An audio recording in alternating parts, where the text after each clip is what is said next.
பூவுக்குள் ஒளிந்திருக்கும் கனி கூட்டம் அதிசயம்.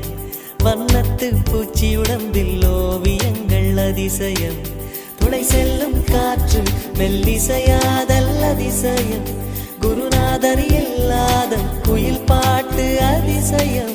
அதிசயமே அசந்து போகும் நீ எந்த அதிசயம். கல் தோன்றி மண் தோன்றி கடல் தோன்றும்